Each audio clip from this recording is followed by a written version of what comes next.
Fasten your seatbelts. It's going to be a bumpy night. But tell me, Eddie, is that a rabbit in your pocket, or are you just happy to see me? So, hello everybody. Welcome. Trying to figure out a little bit about Talk Nerdy this weekend. So, if anything, I might have to do a solo stream on Saturday because Steph said, messaged me saying that she's unavailable Saturday and asked if we could do it Sunday. And I said, I can do it Sunday, but it would have to be like mid-afternoon time frame, thereabouts, mid to late afternoon, because Sunday evening I'm playing Phasmophobia with my siblings. She's like, can you play the game with your siblings Saturday? I'm like, no, I can't. My sister's unavailable. So I'm like going, Anyway, so if that happens, it'll most likely, like I said, be a solo Talk Nerdy stream Saturday because, there's no way I can do Talk Nerdy unless it's Sunday afternoon time frame, and doesn't look like she can do that, and I can't flake on my siblings because we've been planning this pretty much for a while now, and it's all it takes is one of my brothers and my sister needs to get it, and that's it. And we're gonna be doing a little siblings hangout online Sunday, so I can't do that anyway. So enough about that. Like I said, once I figure it out, which should hopefully be by this evening, I'll let you all know. But most likely it'll be like a solo stream Sunday, and maybe as a part of it, because it's the Saturday before Halloween, maybe I'll just ask some trivia for you guys in the chat, pretty much. So the only ones I'd be able to do in this game are the name that movie and horror movie trivia, because I can't do make a scene, I can't do the charades thing on stream because it's not easy to do. But anyway, so that's what I think I might do if I end up doing a solo stream, is talk about some pop culture news and then do some horror movie trivia with you guys, see how much you all know in the chat. So basically to engage the chat a bit more. But anyway, so got some topics to talk about. One of which is the DnD D&D thing that came out, where it's I kind of was mistaken a bit. It's not that you can create an autistic character, it's that they're adding an autistic hero to Dungeons and Dragons, pretty much. First prominently featured autistic hero from Wizards of the Coast in D&D. So basically a tabletop role-playing game where the DM can create pretty much any character he wants that the players will interact with. Players can create any character they fucking want to do, but we have to have autism representation apparently in D&D now. So there's that. And then I'm not really planning on watching Zack Snyder's Rebel Moon. Nothing about that trailer grabbed me. It just felt like it pretty much was not Star Wars, in a sense. But apparently there's the Rebel Moon comic, and one of the writers, I haven't read this article, demands castration of fan in bizarre trans ideology rant. So that's not a good fucking image. Right? It's already you're already kind of walking on eggshells at this point with this.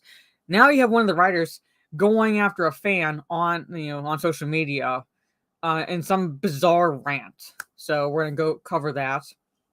And then I have three articles essentially dealing with the new Spider-Man game. One of which I have three on Bounding into one on Bounding into Comics, along with the two other articles I just mentioned, where Sony is censoring LGBT content from Saudi Arabian Peninsula, Saudi Arabian release of Marvel's Spider-Man 2. So, whatever LGBT content is in the new game, they're censoring it, particularly in Saudi Arabia and most likely for other Muslim countries, because they don't they don't even walk the walk or talk the talk, pretty much. They pay lip service here to the bleeding hearts and virtue signaling weirdos, and when all's said and done, they care about money. And if to get money in the Muslim countries means censoring LGBT content, they're going to fucking do it. It's that simple, pretty much. And you have these people that still want to kiss their ass, pretty much. Anyway, And then 2 articles on Spider-Man 2 from TheGamer. Yes, TheGamer is back, ladies and gentlemen. I didn't really cover any gamer articles past few times, but now there's a couple that you all will just hate me for, most likely. Need to get the alcohol out. Both dealing with Spider-Man 2 as well. One of which is from Jade King. All right, our good friend Jade King from TheGamer. Queerness is everywhere in Spider-Man 2. All right, so that's the article from Jade King, pretty much. Queerness is everywhere in Spider-Man 2. And to answer your question, Trey, yeah, the other one is from our other good friend Stacy. Both gifts that keeps on giving. And Stacy's article is titled, "Ready for this, chat? Miles Morales will always be the heart of Insomniac's Spider-Man." Miles Morales will always be the heart of Insomniac's Spider-Man.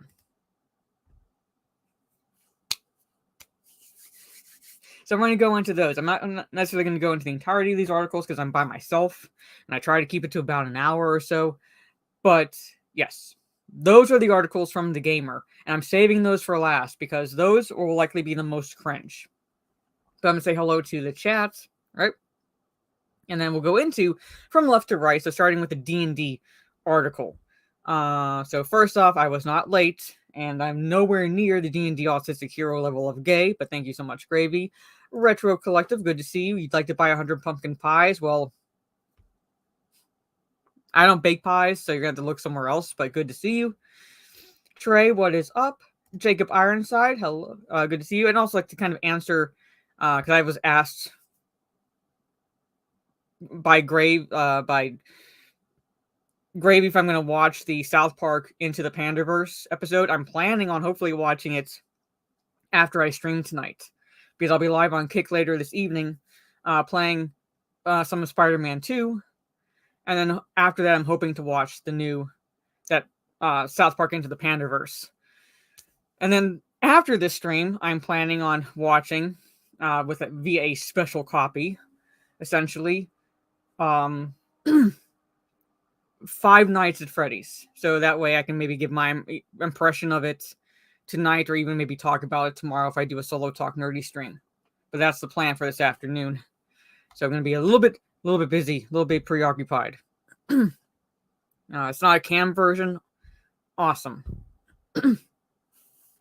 So I expected it wouldn't be, because the fact that they were releasing it like in theaters and on Peacock. So there's like already a crisp, clear version of it. Mr. Bentham, what is up? Let's see. Triss, what is up? Let's go. Yep. Let's see. Making sure I don't miss anyone. Tara Crystal, what is up? Good to see you. I will let you know. I have to let you know, Tara. I'm not sure. I gotta try to contact someone at Throne, because that Wednesday dress hasn't even shipped yet. So I don't know what's going on, because I've been checking every day. But it's showing still as ordered. So I have no idea if it's shipped or not. Pretty much. It's weird. Sultan Al Fahim, good to see you. I'm gonna try to be on Twitch tomorrow, since I wasn't able to stream yesterday afternoon. So I'll most likely stream Alien Isolation on Twitch tomorrow, so I don't completely neglect my Twitch channel. But I definitely also next week, because don't have the singles until the 9th. So I'll be able to stream in the evening on Thursday, so I can do a Twitch stream then. Can you get the Saudi version? Well, I'm sure you can find a way. Hey, Charlie loves to hate Israel more than Arabic homophobia. Yeah, pretty much. Good to see you, Charlie. All right, so I'm caught up on the chat. So let's go right into the D&D article, because apparently now doesn't matter if we were asking for it or not, we are getting autism representation in Dungeons and Dragons. So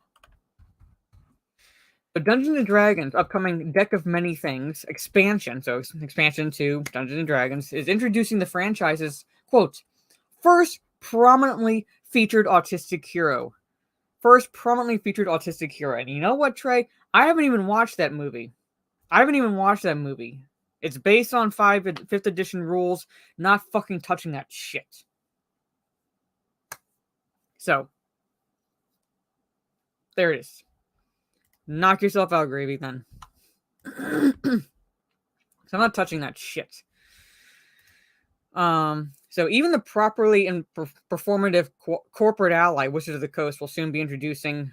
ever the properly performative corporate ally, Wizards of the Coast, will soon be introducing Dungeons & Dragons' first prominently featured autistic hero within the pages of its upcoming Deck of Many Things 5th edition expansion sets, pretty much. The hand-holding edition. You had a friend who had to play a dwarf with an intelligence of 3. Yeah, let the dice fall where they may. I'm saying, yeah, let the dice fall where they may. Or a really interesting approach is the DM rolls for your traits. That's what we did for the Call of Cthulhu game we're playing. Stieg rolled for Teresa's and my traits that we have to play. So I can't say anything about my character because if Teresa watches this replay, there's certain things about my character that she does not know, so I cannot reveal them. But I have to play. As that character, all right? Sort of situation. So it's I don't have that control. I have to go with what the DM rolled, pretty much. But I will say one thing characteristic about my character, which I think Teresa's picked up on, is that my character is perverted. So, doesn't matter the situation that she's in, she'll think a dirty thought or something like that. So I have to play that as the character. So, but that's what we did. That's what we did for this session.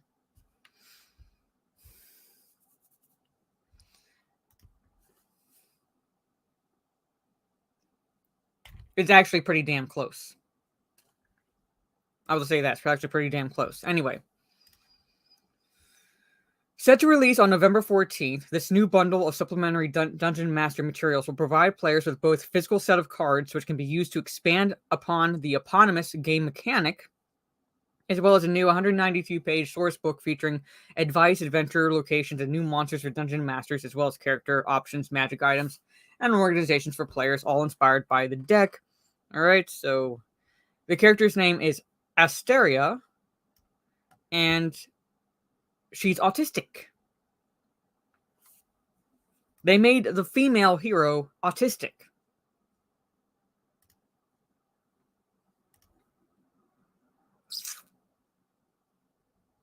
Wrap your heads around that. Because that's Asteria, I believe, right there. Right? So her existence, as well as her neurodivergent backstory, were first brought to light courtesy of a photo preview of the Book of Many Things provided by tabletop YouTuber Newbie DM. Highlighting her introduction in a standard marketing one-sheet included with each preview copy, Wizards of the Coast explained that within their shipment, reviewers could, quote, find an alternate cover of the Book of Many Things package, which features the first brand new POV character, point of view character, specifically named individuals whose first-person experiences are used to tell a specific story, not first person. To appear in D&D in nearly 10 years, Asteria, the first prominently featured autistic hero in the game's nearly 50-year history. Her father had grand plans for her future, but Asteria defied all his expectations and refused to fit into the mold he tried to place her in. So you put her on the spectrum? Publisher elaborated upon the hero's backstory. Asteria grew up isolated and independent, resenting the unending pressure placed on her to be someone other than herself. You had to fucking make her autistic to do that?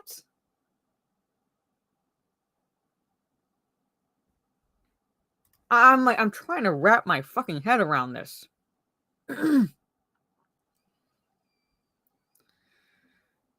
As noted above, Asteria's introduction is far from the first diversity, equity, and inclusion motivated change Wizards of the Coast has made to the seminal tabletop RPG in recent years. From dropping the use of such mechanics as race and half species, because you can't do that because it's racist, to removing various instances of problematic lore. Hence, like he's talking about pretty much the players that cannot look at an Hadozi, which is an ape-like species, and not see black people. Everyone else has been able to play this species and just see an ape species, the Hadozi. But then you have these SJWs coming in, and for some fucking reason, their minds go to black people when they look at these apes. I shit you not. So they had to remove that stuff. Orcs, same fucking thing. No one at all equated orcs with black people until recently. Because they were a different species. They weren't human.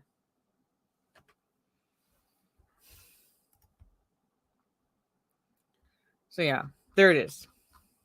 So basically, first autistic hero, and it's a female.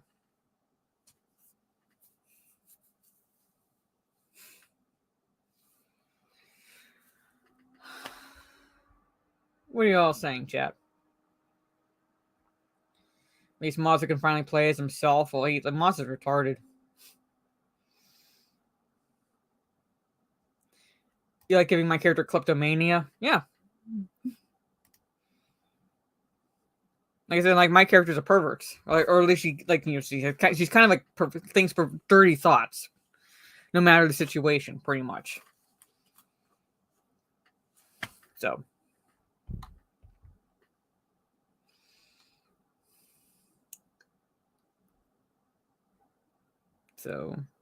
when you be able to use magic to cure autism? Yes. Or you be able to conjure some spell to at least help. Alright, maybe not cure it, but help. But then again, these are the same fuckers that put a cleric in a wheelchair.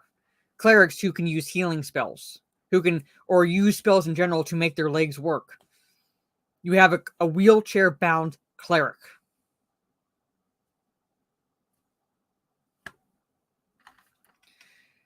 The natural enemy at that fucking point would be stairs.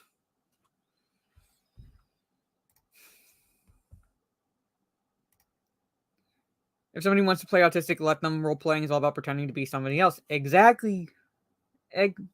Exactly. I'm semi-playing D&D with my siblings also, pretty much. And at some point, we are going to do another session, like a longer session, when we have time to get together earlier in the day, like on a Saturday. All right? My sister created a dwarf character. She's the fighter, pretty much. So she created a ginger-haired dwarf character who's pretty much borderline retarded. And she's playing the character like that. She chose to do it for basically to add some humor to the sessions, pretty much, because of the level of shit this character gets into, right? But she created it. She created the character, and she's playing as the character. You can do just about there are rules that you do have to work within, but at the same time, you can do just about anything you want because it's literally role playing. Those are the key words in here. Role playing. Meaning you are playing something not yourself, nothing to do with at all what you personally experience in your own life. No, you're playing another character who's living another life, and you are basically acting as that character. Pretty much it. Hello, Zachariah. Good to see you. Yeah, pretty much, yeah. But there's certain things also about my character that I cannot reveal. You once played a cursed hooker when I got with somebody that had to roll versus fear to stay with me? Pretty much.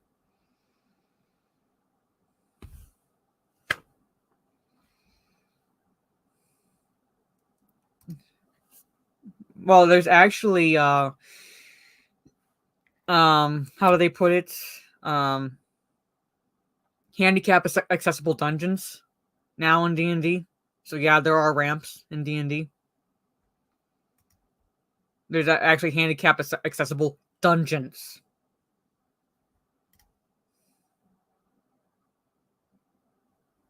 Yeah, I don't want to play myself. Anyway, I'm going to close that.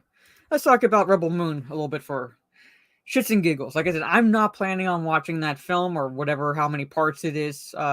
Trailer did not grab my attention at all. It's pretty much not Star Wars. But here, apparently there's like a Rebel Moon comic, and Zack Snyder's new Rebel Moon comic writer, the writer for this book, demands castration of a fan in bizarre trans ideology rant.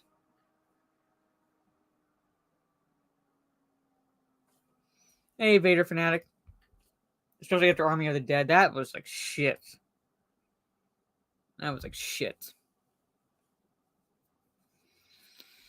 Yeah, I'm just skipping it.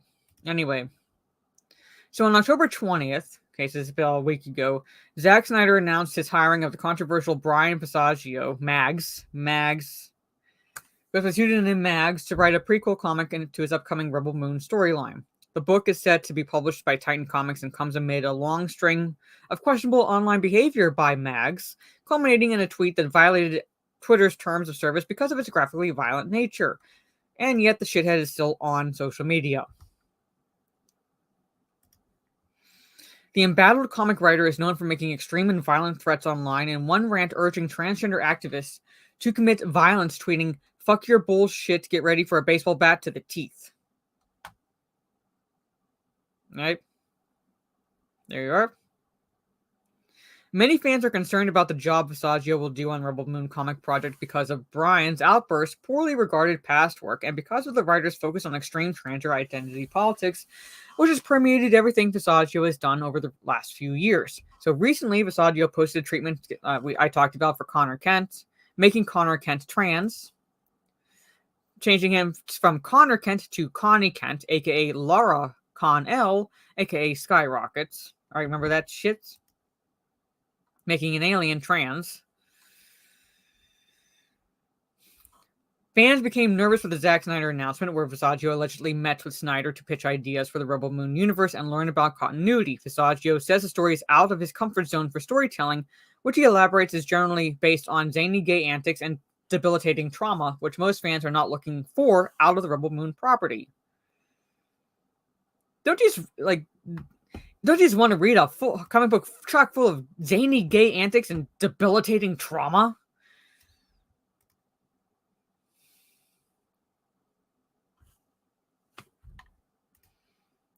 Zany gay antics and debilitating trauma.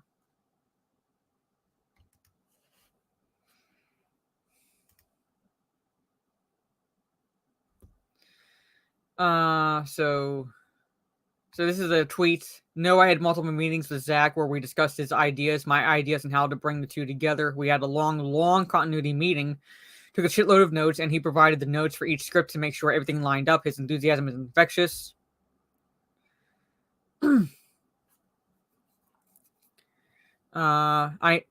This gay cunt here, sorry. I know E. Duffy's character in the film is non-binary. I was already out, but the fact that, if that's confirmed, I'm, fucking out. So out. The character is non-binary. And Snyder has talked before about wanting to elevate trans voices, so I'm curious to ask, as a trans girl, if your comic will comment at all on gender, and if so, whether Snyder had any word about that.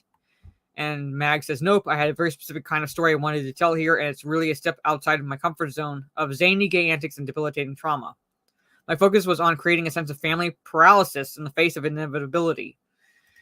Doesn't that make you just want to fucking read the book now? My focus was on creating a sense of family paralysis in the face of inevitability.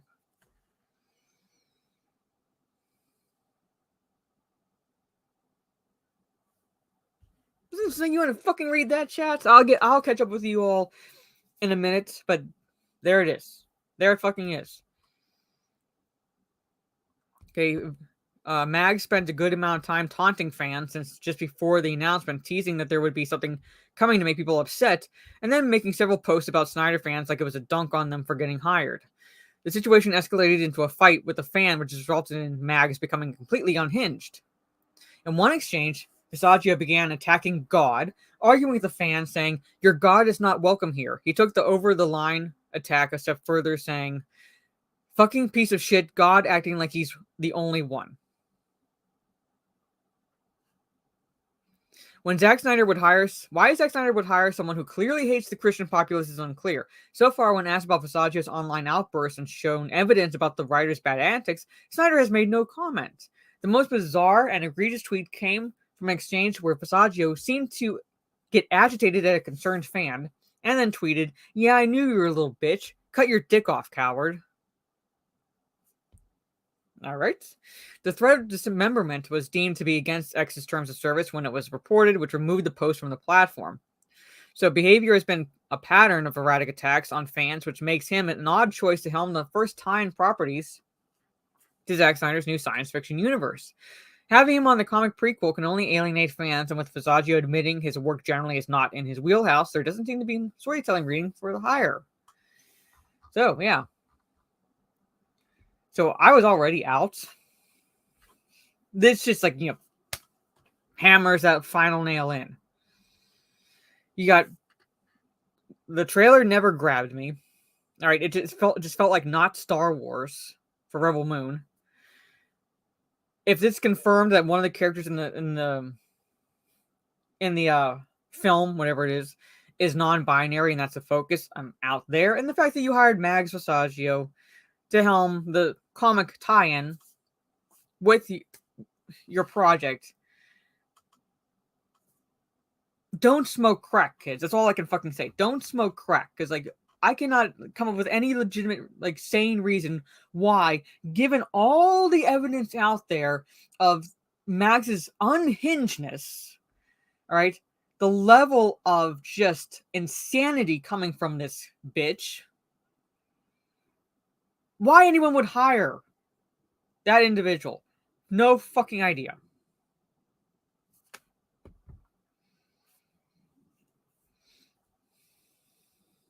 So I'm going to catch up on the chat. Yeah, Max is writing for that, yep. Writers need to be very wary of saying this kind of stuff. If it really happens, they could be sued for being partially responsible. Yep. They could be. They could be.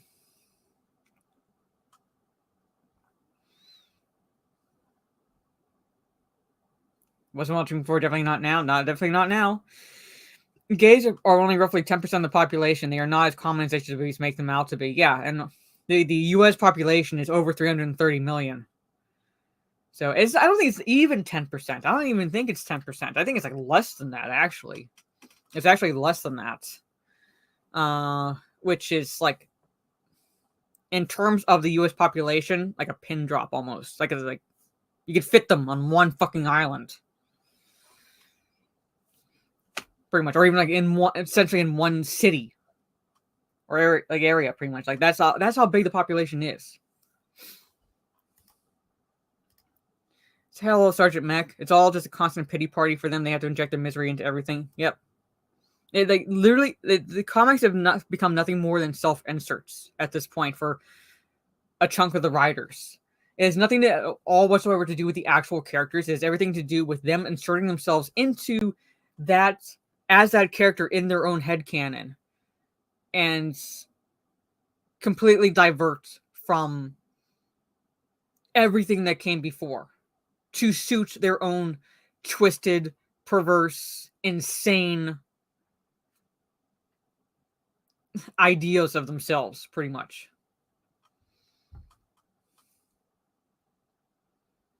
Just rewatched 300 or Man of Steel. Yeah. Who did? I don't know.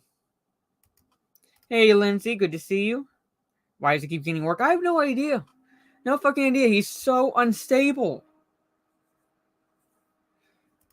I watched his cut of Justice League because I wanted to see.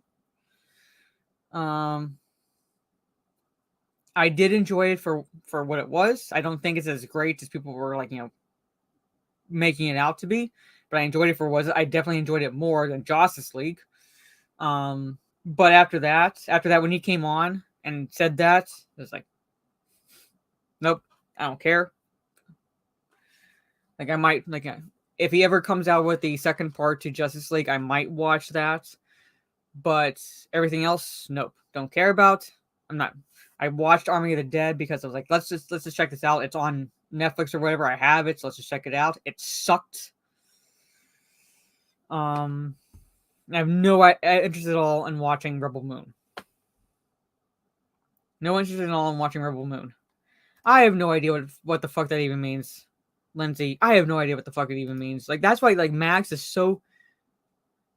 How that bitch even keeps getting work, I have no idea. Exact number 7.1. I knew it was like less than 10, but 7.1%. So like it's low.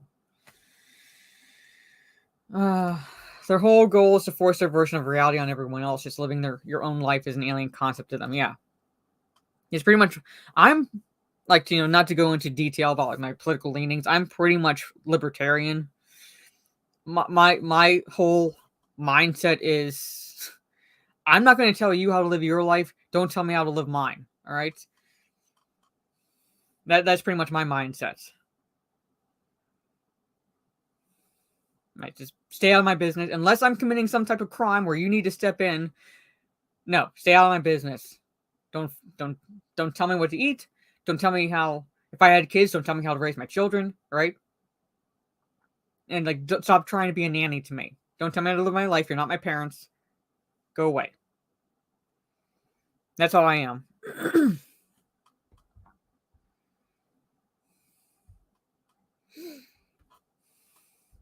I feel the same way, Lindsay. Like, his Dawn of the Dead remake was like very good. Very good. And then that's why part of the reason why I gave Army of the Dead a chance. And I'm like, there's parts in Army of the Dead where he's like blatantly ripping off aliens. I was like, are you shitting me?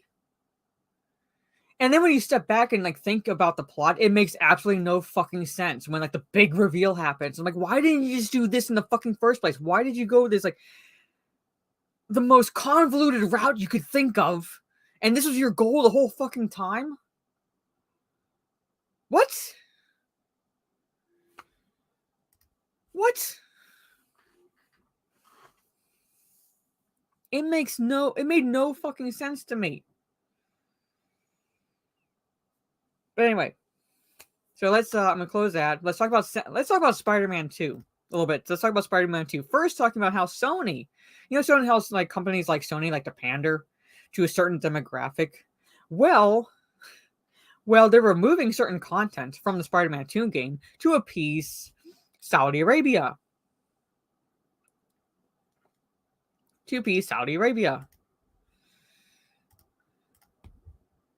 Right? So, Spider-Man 2 is released. I started playing it. I'm slowly making my way through. I have no idea when I'm going to finish because I do not plan at all to do fucking marathon sessions like Beardo did. But I will be playing it tonight. And it's going through slowly because I'm not impressed with the story at all so far. But Sony is censoring LGBT content from Saudi Arabian release of Marvel's Spider-Man 2. You know what? I would bet, Gravy. I would bet that. I'd have to look at the marketing. But I would bet that they limited Miles Morales' face as much as possible in the marketing there. Much like what they did with Finn in the sequel Star Wars movies.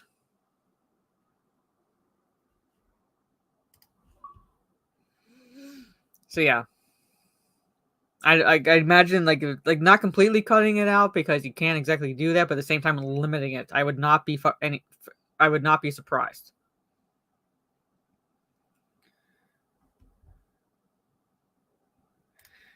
Yeah. Remember when games allowed you to pick your hero like TMNT? Yeah, there is a way to switch between Peter Parker and Miles, but I'd rather just be playing as Peter Parker. Like, this game should have been just a sequel to actual Spider-Man's game, pretty much. I want to just be playing as Peter Parker. Make it a sequel to that, pretty much. All right? And there's things about the end of the game where I'm like, I can't say it without spoiling, spoiling anything, because I got some shit spoiled for me. But pissed me off with what they did with Peter's character. I'm not going to go into what it was, but just really pissed me off when it came to what they did with this character. But this is what the Marvels should have been. Just focus on Peter. Focus on Peter Parker, actual Spider-Man. All right. So, and yet again, proving that corporations only ever care about their performative allyship so long as it does not affect their profits, Sony has been found to have censored all of the LGBT content from Insomniac Games' Marvel's Spider-Man 2 in order to comply with the Kingdom of Saudi Arabia's local media regulations. So the latest instance of Middle Eastern censorship was first brought to public attention, courtesy of Twitter user Mangalawyer, who on October 23rd revealed, "It's confirmed, Spider-Man 2 Middle East version has removed LGBT dialogues, side missions, and all gender spectrum flags. Are you going to insult me too, or accept the corporation see your identity as pure money?" The frustrated user added, "To the gay people who defend me, just for showing the truth, thanks." Alright, so it's confirmed. Alright. I'm not sure. Without clicking on the pictures, I don't know what used to be there. But they're pointing out how certain things are different.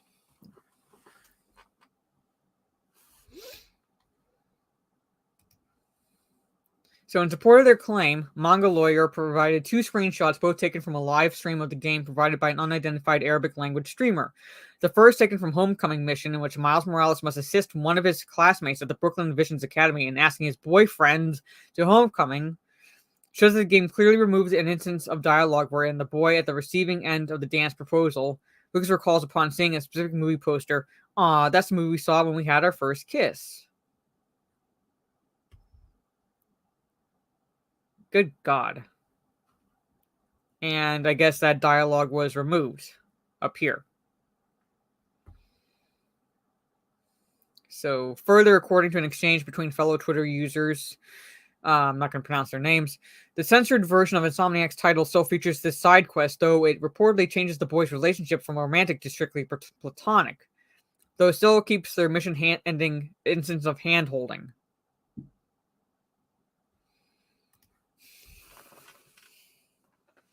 I think that mission is cringe in itself. I haven't gone into it yet, and I'm not going to. So fuck that side mission.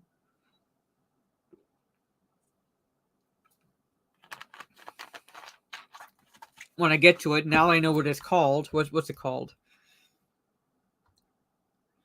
Homecoming.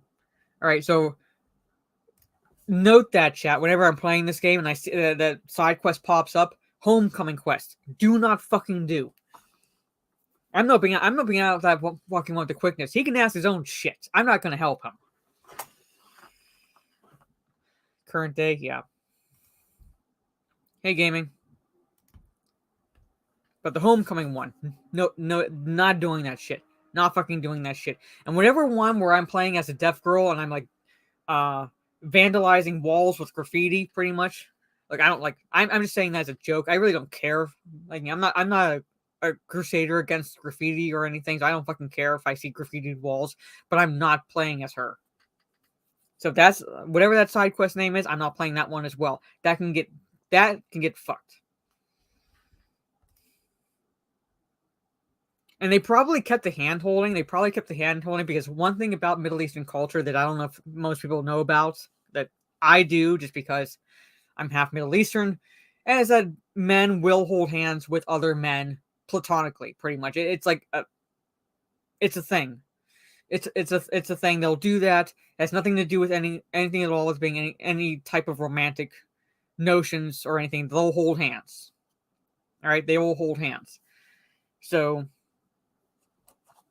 that's probably why they kept this here, is because to them, hand holding that doesn't exactly mean homosexual, even in Middle Eastern culture. So that's probably why they kept that there, the hand holding. So they will hold hands.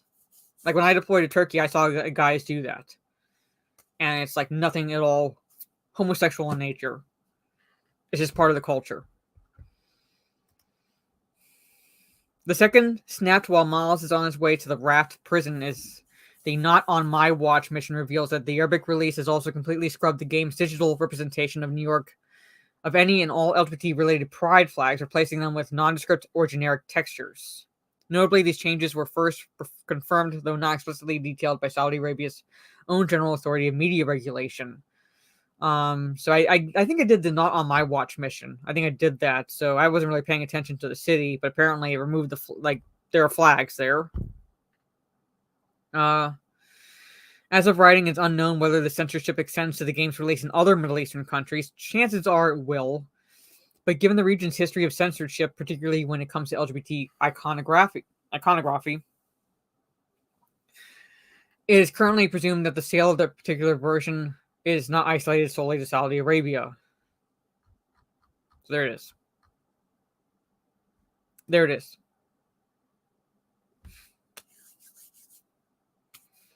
So they don't practice what they preach. They pay lip service to the bleeding hearts here when it comes to LGBT representation, but as soon as it at all will affect their profits, they turn around and prostrate themselves towards the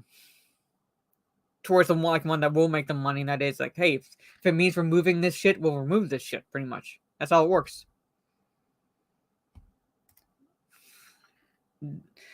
Gravy, I would be so tempted to try that. I would be so tempted to fucking try that in the game. You have no idea. If you're not confident enough to go up to somebody and ask them out, you're not ready for any dating. I'm not doing that mission. I'm not doing that side quest. Fuck it. He can do his own shit.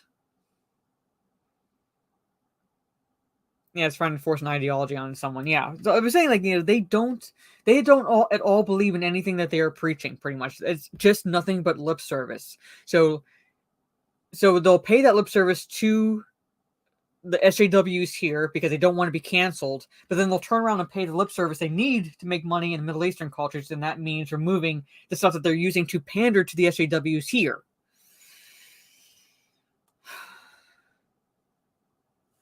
It's just one big clusterfuck. This is why you don't pander in the first place. This is why you don't prostrate yourself before one demographic in the first place. You're a company. It's all about making money. It's fine. Companies need to make money to stay afloat, to stay operational. I fucking get that. But that should be your bottom line, is making money, not paying lip service to people who most likely not buy your shit at all in the first place. And if they weren't buying your shit at all up until this point, then why are you focusing on them? Focus on the people who are actually buying your stuff. Focus on that. They were buying your stuff for years. But I don't know what it is with these companies now. They're so fucking afraid of being canceled, which is not even a thing. It's very much just these howler monkeys on social media screeching to the high heavens, and most people are tuning them out because they don't want to put up with this shit. We have our own fucking problems. And they're so worried about being canceled. That's not a fucking thing. That's not a fucking thing. Yeah, you have to deal with their bullshit on social media. Guess fucking what? It's not going to affect your company. Them saying they're going to cancel you is not going to make the world stop turning. Like, fucking hell. Like, the sun is still going to come up the next day. If some howler monkey on Twitter starts screeching because they don't like the fact that, like, you don't have a gay character in the game, who the fuck cares what they think? If they're not buying it, that's the bottom line, pretty much. That's the bottom line. If they're not buying it, that's all you need to care about. Focus on people who are actually buying your shit.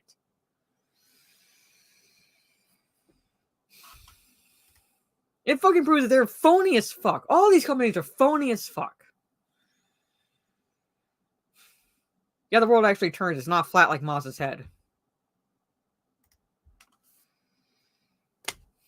That's it.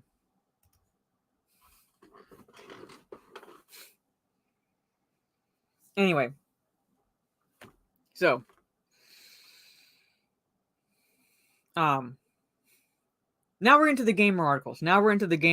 Chat. Thank you for hanging out with me this afternoon. Again, I will be live later. I'm wearing my Mary Jane t-shirt now. I already got my shower, so I'm wearing my Mary Jane t-shirt, and I'll have my Mary Jane wig on when I play the Spider-Man game later. Actual Mary Jane. All right, actual Mary Jane. Not the Mary, like the so-called Mary Jane we have in the games now. Yes. And eventually that pendulum is going to start swinging back the other way. Which is not... When it swings too far back the other way, it's still not a good thing, pretty much. But it is starting to swing back the other way because people are getting tired of this. They are starting to get tired of this. And you even see younger kids now who like are tired of this. Like they're still okay. There's still idiots among the younger generation. They're still like being brainwashed. There's still a little bit of that going on. But there's also those in that same generation who are like over this. It's kind of like the counterculture revolution again happening, where they're just being tired of being told what to do or how to think, how to act. They're tired of that. And like I said, it's starting to swing the other way now.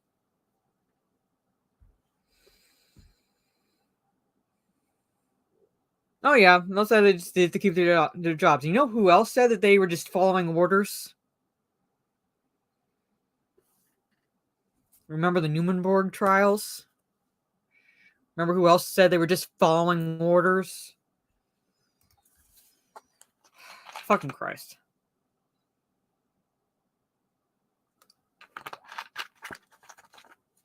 Anyway. Yeah, even they are tired of it. They're tired of it. Like, they're over it. Anyway.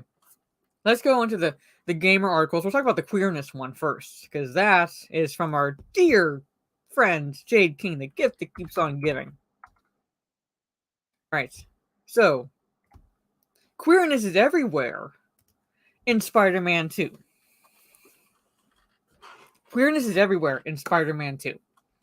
Insomniac has crafted a welcoming, inclusive world filled with LGBTQ plus representation.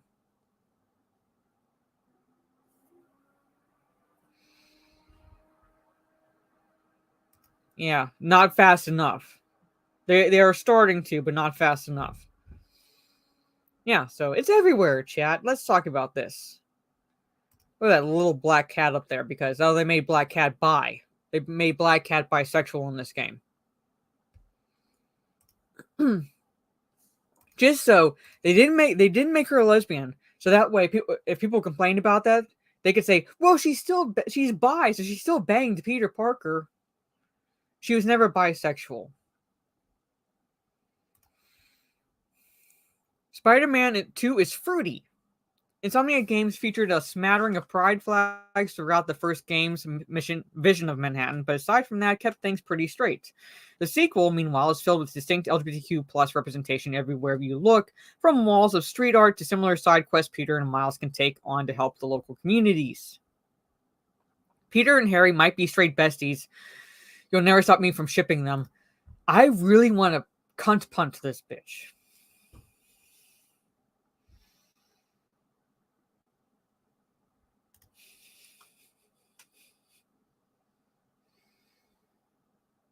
Well, as far as Beardo is concerned. Anyway. So she's shipping Harry and Peter.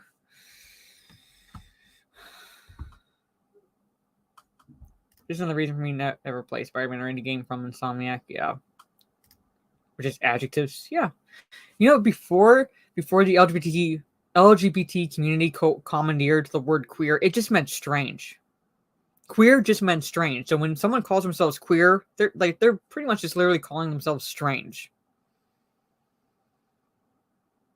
Before they commandeered that word, that's all it fucking meant. Something strange. All right.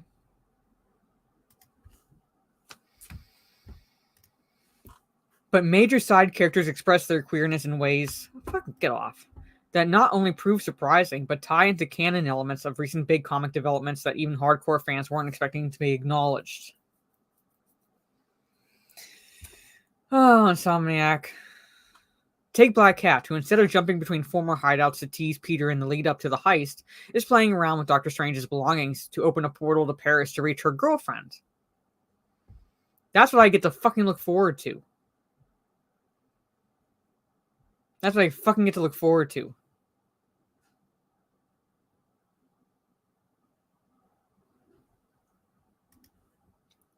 We know she once had a thing with Peter, and the story development confirms her bisexuality with a casual admittance of love and care that doesn't need to be over-explained. It is who she is, and Miles only needs to hear that someone she cares about is in danger to help her out. Alright, whatever the Black Cat mission is... Okay, it's a mission. It's a mission, not a side quest, meaning I have to do it. If so, I'm going to be fucking pissed.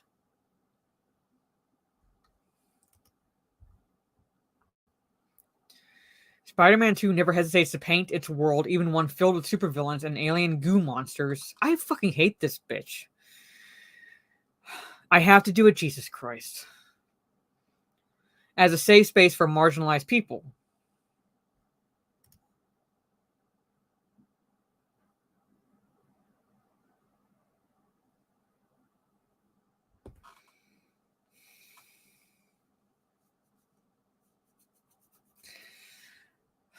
I'm now at about a 7 out of 10 for this game. It is going to go fucking lower. Yeah, she really just said safe space.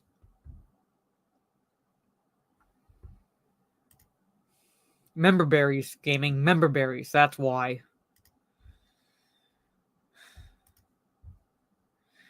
Black Cat's bisexual identity fits brilliantly with her character as a seductive burglar willing to pull vulnerable men into her grasp before taking advantage of them, only to subvert their pursuits in favor of loving another woman. She was always straight. She was never bisexual. She had a thing with Peter Parker. No women. While she tricks Spider-Man in exchange for quick riches, she's eager to seek help and cast aside her criminal aspirations because it's the right thing to do. Even then, she still blows kisses after caving a thug's skull in and hopping into a mysterious portal. There's also a Brooklyn Visions Academy where Miles is a student on the cusp of attending college. As a high school in present day, it's natural to assume it would be home to so many young students who have grown up in a world where queerness is far more accepted. They've pretty much been grown up in a world to be brainwashed into thinking, like, you know, like if they had all felt different, like when I was growing up, if you had all felt different, you were just different, pretty much. Like I was a tom girl. I quickly grew out of girly things, like, you know, when I was younger, pretty much. I watched Batman the animated series, Spider-Man, the X-Men. I played with Teenage Mutant Ninja Turtles. I watched like those movies. I was a tom girl. I was a tom girl. But if I were growing up today, you would have these fuckers telling me that, oh, that must mean that you're trans. They are literally brainwashing children into thinking this. So like Jade saying that this is only natural because they're growing up in a world where now they're more accepted. No, they're growing up in a world where now they're more than ever fucking brainwashed by adults who should have their best interests at heart, but are only care about pushing whatever perverse narrative or agenda they have.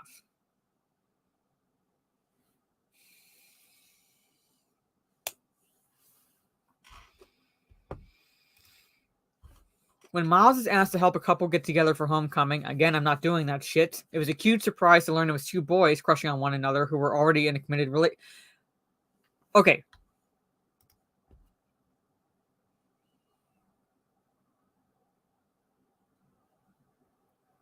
If you're crushing on if you're just crushing on someone, you're not in a relationship. So you learn it's two boys crushing on one another who were already in a committed relationship. Those are two fucking different things. Were they either just crushing on one another and just like one was afraid to ask the other, or are they already in a committed relationship? And if they're already in a committed relationship, then the school fucking knows. How are they fucking hiding that shit? Why the hell do you have to ask? Why the hell are you even needed to help one ask the other if they're already in a committed relationship?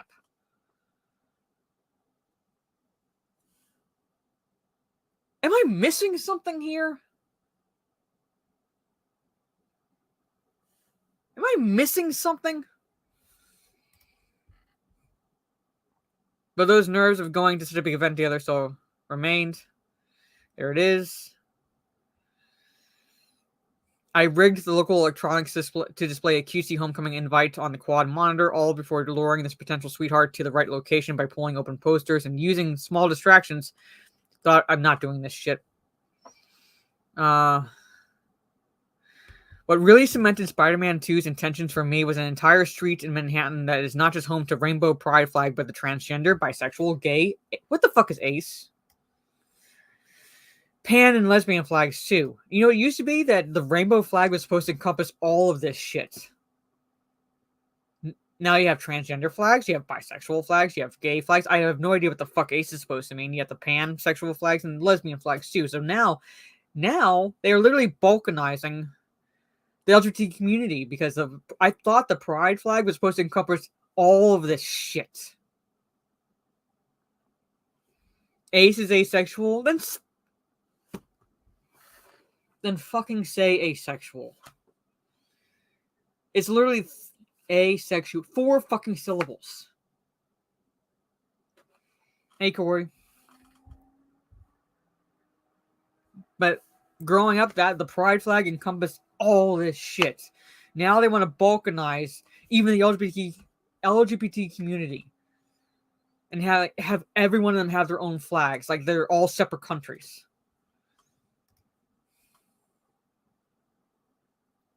An entire spectrum of representation for players to see and know they've been seen and heard by Insomniacs, even in a superhero adventure like this.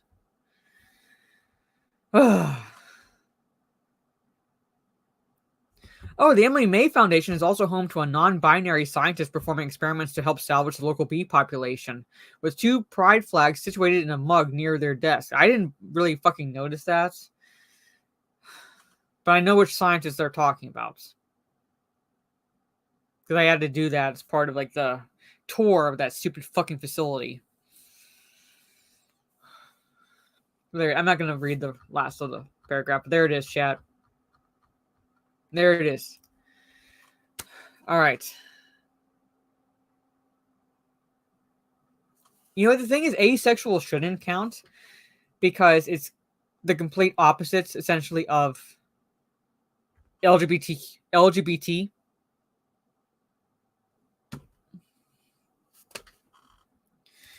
Yeah, Soul Assassin, too many terms now. But anyway. Here's the last article, chat. And you all fucking love this. You all fucking love this.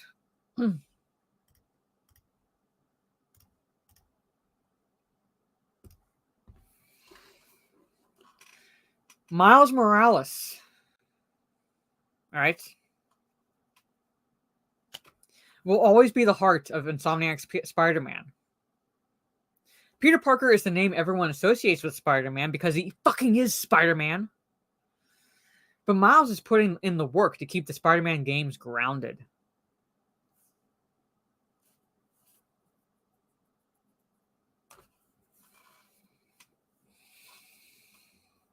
I'll read that subheadline again. Peter Parker is the name everyone associates with Spider-Man. But Miles is putting in the work to keep the Spider-Man games grounded. By the other gift that keeps on giving, Stacey Henley. Sorry, Trey. I guess apparently that makes you ace, Tara, according to these idiots. But here it is.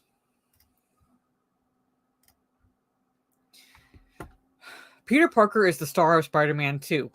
Well, no, like everything I've seen, they try to sideline him as much as possible. Like you literally have to go in and change to play Peter Parker because the game will try to force you to play as Miles in some situations. So no, he's not the star. He really is not. They're literally going out of their way to try to sideline Peter Parker in this game, and they end with sidelining him essentially. So no, he's not the star. I'm not even that far in, and I'm picking up that he's not the star. He's the one who becomes infected with the symbiote. It's his best friend who is at the center of the game's events. Its love life and financial strains is under a closer microscope than Miles asking a girl out or going to college. And most obviously, he's the one you play as the most. But I left the sequel feeling more sure that Miles was my favorite character than I was going in. That's because despite getting a dimmer spotlight, Miles feels like the heart of the game. I noticed this in the original game and the Miles spin-off too. This is a reductive take for a legendary comic book character who has been around for decades, but it feels like Peter protects the city while Miles protects the people. Did I fucking read that right? Did I fucking read that right? Peter protects the city while Miles protects the people. Well, who the fuck lives in the city?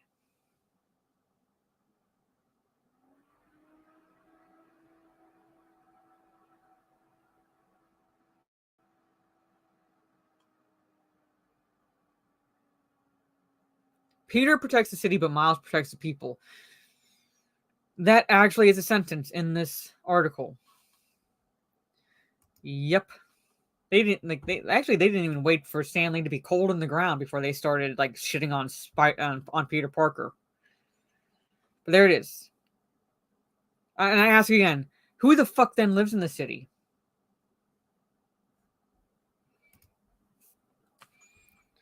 That's why the finale of Miles' own game, where he goes from being the other Spider-Man to our Spider-Man, feels like such an important distinction. That was so fucking cringe. And Miles didn't even save the day ultimately in his own game. He ultimately did not save the day. It was the fucking villain that ultimately saved the day. He didn't. He ultimately didn't save the day. So that's the fucking kicker to that game. It was the villain who saved the day at the end of it all. And like what? He's our Spider-Man. Like then what was Peter this whole fucking time? When did he cease becoming your Spider-Man? Oh, because he wasn't ghetto enough.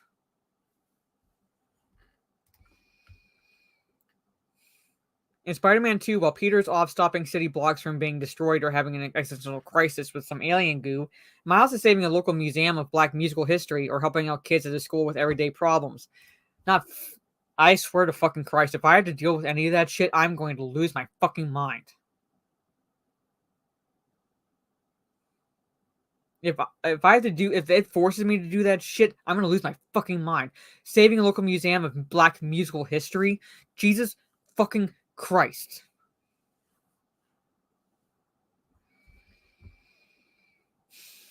You're just a fucking boatload of good news, Gravy. Yeah, to save a fucking jazz museum.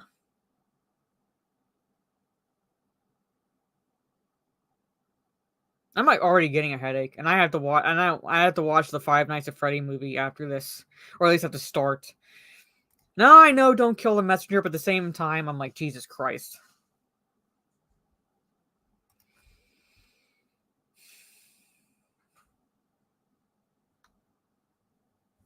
You know what I want? I want the race swap of Black Panther. I want a white South African to play Black Panther.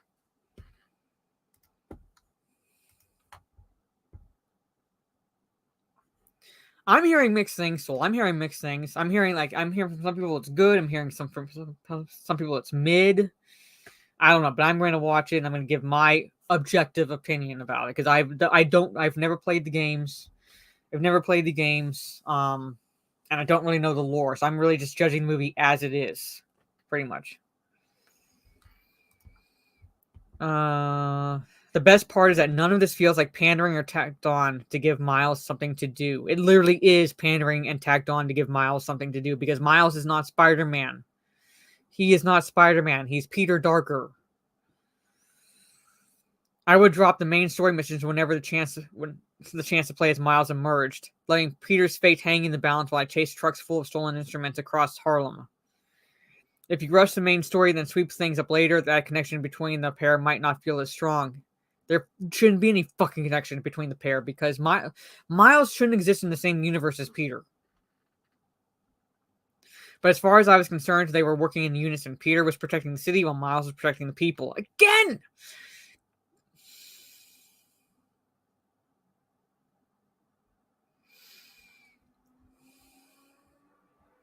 Spider-Man isn't supposed to face down world-ending threats every day. Have you fucking read anything with Spider-Man in it? Have you fucking watched any of the Amazing Spider-Man cartoon? Like, he isn't supposed to face down world-ending threats every day. No, not every day. He's a friendly neighborhood Spider-Man, but he has fucking dealt with major shit. And at the fucking top of this, okay, this is not exactly a spoiler because you know from the trailers that Kraven is the big, like, one of the big bad. He's a villain in this game, pretty much. He rocks up with a pretty much military craft. Right, military level craft. Where the fuck are the Avengers? You're telling me you're rocking up to the city where the Avengers building is located, mind you. Like, not even trying to hide the fact that he's infiltrating the city, and you're telling me the Avengers are fucking nowhere? It's just, when you protect the city, you're protecting the people, because it's the same fucking thing.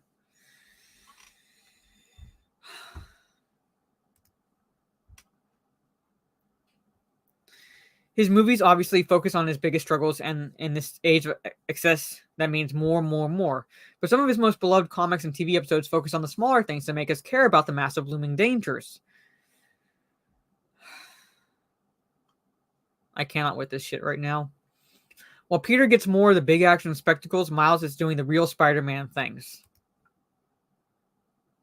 You ever want to punch someone really hard through your monitor? You just ever want to just haul off and just punch, like, just kind of punch so hard that you kind of like break through, like it's like some barrier into another, like it becomes like a portal almost, and you're able to fucking punch that person? That's what I want to do. I don't fucking care if it's a hate crime at this point. Moving on. That's not to say Miles doesn't get his share of big moments. His battle with Mr. Negative is probably the most cinematic and thematically important fight aside from the final showdown, while his Mysterio side activities are among the most visually exciting moments the game has to offer. They are like the screwball missions, and coming from me, that's a compliment. Christ. You know what? I'm not going to finish. Like, this is a long-ass article. Pretty much, like, saying stupid shit.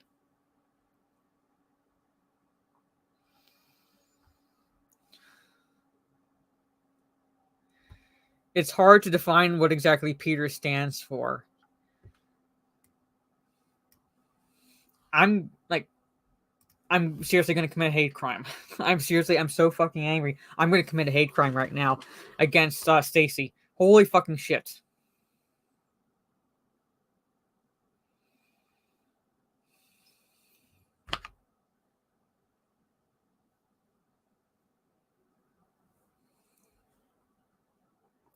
Peter is literally the friendly neighborhood Spider-Man, so he would handle both the big and the little missions. Because he's protecting the city, and by protecting the city, he's protecting the people. So he would do both. Briar saying Black Spider-Man is good, and I can't even do that. Okay, I have no idea how people can do that. I can't even do it, even when I'm reading a comment.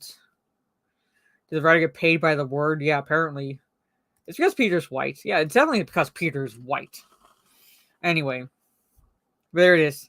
Sorry for doing damage to any of your livers. But yeah, I'll be playing this game. I'll be getting back into playing this game. I think I ended it just after Peter takes out the first, I guess, lair of Cravens. So I know I handled that, and I think I quit not long after that. So I'll be getting back into playing that this evening. Like I said, dressed in my Mary Jane cosplay of sorts. I'll have the Mary Jane wig on later. And that'll be probably about 7:30 p.m., 8 p.m. Eastern, thereabouts. Go for about a couple hours.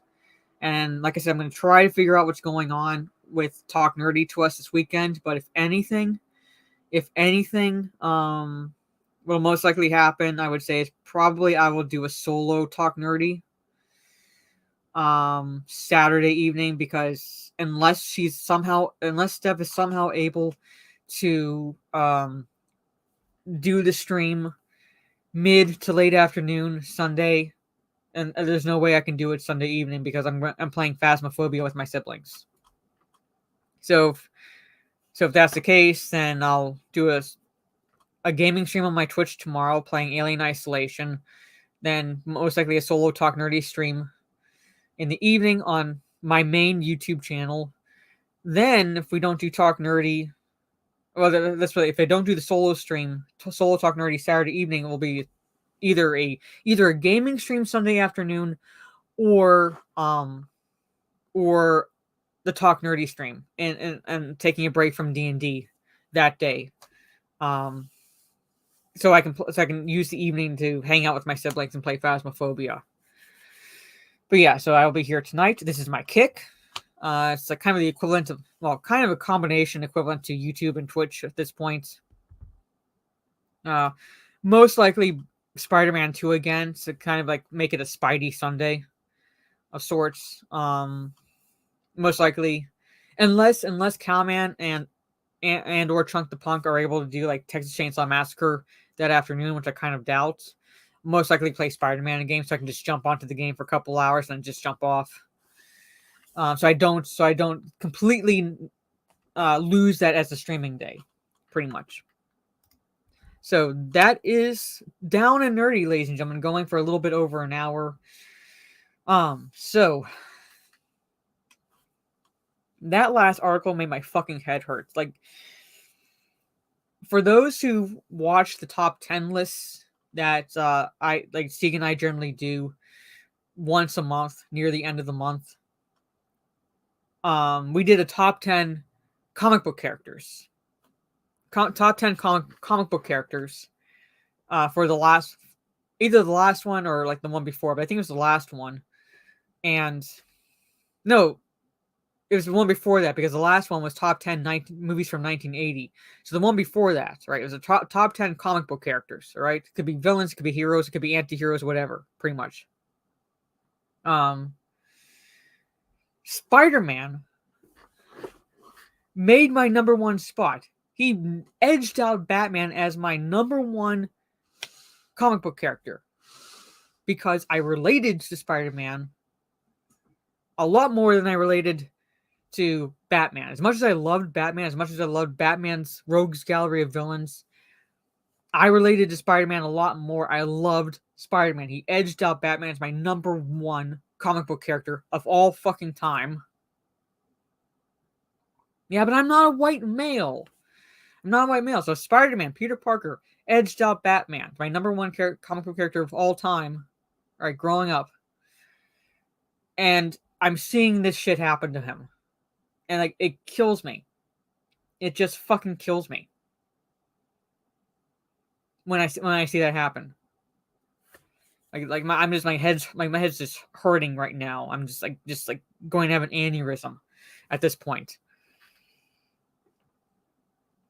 But that aside, I'll most likely still go into a rant later on this evening. But yeah, catch me later tonight on my kick playing the Spider-Man game. I'm going to avoid as many of the side quests as possible dealing with that shit. So I know I'm avoiding the Homecoming one. That one can fuck right off. But yeah, so I'm going to try to watch the FNAF movie, Five Nights at Freddy's movie, once I sign off here after I take my dog out. But thank you all for hanging out with me. Have a good rest of your day or evening, depending on where you are in the world. You've only been able to play Spider-Man 2 at a time, yeah, because the story fucking sucks. But have a good rest of your day or evening, depending on where you are in the world, chat, and I will see you all later tonight. Peace.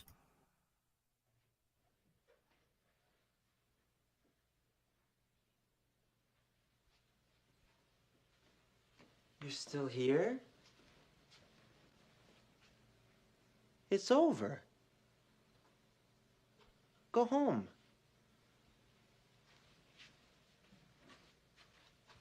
Go.